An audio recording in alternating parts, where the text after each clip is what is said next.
What is up, guys? Hope you're all doing very well. In this video I will show you how to get all the cursed boss weapons in Curse of the Dead Gods that are dropped from the champion bosses in the game. So here I will show you what you need to do to make them drop and also some tips on how to grind them much quicker. So if that sounds interesting, let's get into it.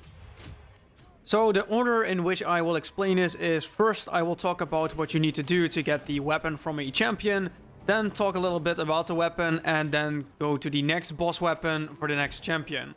I will be starting with the champions from the Jaguar Temple, then the Serpent Temple, and as final the Eagle Temple.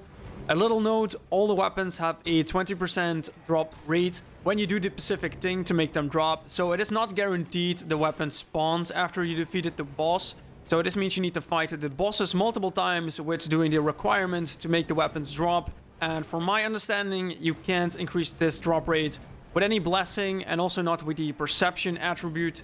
So you have to be really lucky here to make them drop. And when you do get it dropped, weapons will drop in the middle where the boss died. And it is not affected by the other dropped items from the boss.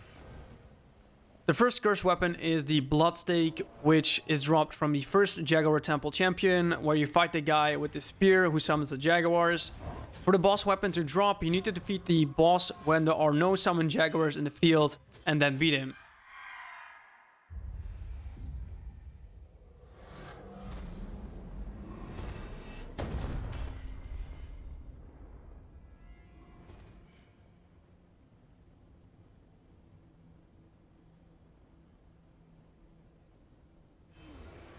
The Bloodstake is a spear, and the special attack of this weapon is that you will throw your spear when you do a finisher to hit multiple enemies in fights.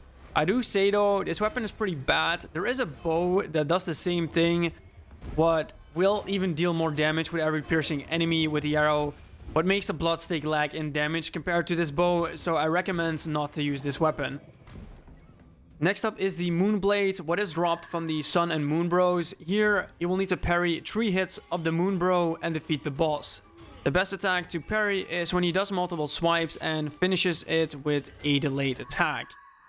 The Moonblade is a sword main weapon, and the special attack is when you do a charge attack, you will do a dash attack similar to the boss's dash attack. This weapon is pretty good to be very mobile in fights and damaging multiple enemies at once. The Cataclysm is also dropped from the Sun and Moon Bros, but now you will need to parry 3 attacks from the Sun Bro to make the weapon drop. The Sun Bro only does 1 attack where he will use the whip to hit you 2 times, and if you parry these, he won't be stunned, so it can be a little tricky to get the parries right. Also, I recommend not to parry the Moon Bro if you're going for the Cataclysm, so you won't get the Moonblade instead, and vice versa. The Cataclysm is a whip where if you hit enemies, you have a chance that a fire jewel will drop from above and will explode, dealing fire damage. This weapon is pretty good for taking down multiple enemies very easily by using the fire jewel's explosions. The Witch's Crook is up next. This is dropped from the first champion of the Serpent Temple, what is the old hack that shoots the purple skulls at you. To make this weapon drop, you need to kill the boss when she is on fire. This can easily be done by setting her on fire with the torch right before you give her the final blow, but be wary, her attack will extinguish the fire because all of her attacks do dark damage, so I recommend wait for her to attack and after setting her on fire, then quickly do the final blow. So the Witch's Crook is a 2-handed heavy weapon where if you do a charge attack, you will shoot out a wave of skulls to hit enemies. This is pretty overpowered to take down enemies from a distance. Keep in mind that it doesn't interrupt enemies, but it will push the enemies back, especially when you do a point-blank shot in the face of an enemy. The Dreadclaw is dropped from the second champion of the Serpent Temple. Here you will need to defeat the boss when he has a weakening effect on him. This is done by parrying him, or if you got a weapon with you what weakens targets. I recommend that you parry him to get him weakened because you can always do this. You can parry 2 attacks of him to make him weakened. These are the single stab attack what he does, and when he swipes at you 2 times, and parry the second attack of this combo.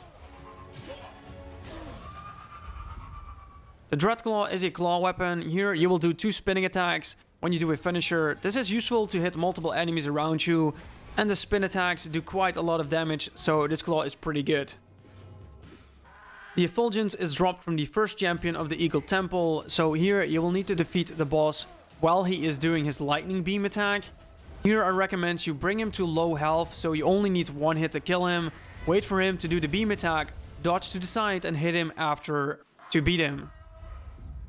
The Effulgence is a lightning bow, and the special attack is that you will shoot an additional arrow when you do the special bow dodge after you shot.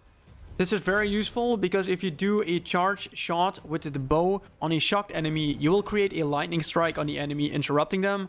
And if you dodge after the charge shot, you will shoot out an additional arrow to shock the enemy again, so you can keep on creating lightning strikes with the charge attack on enemies to interrupt them.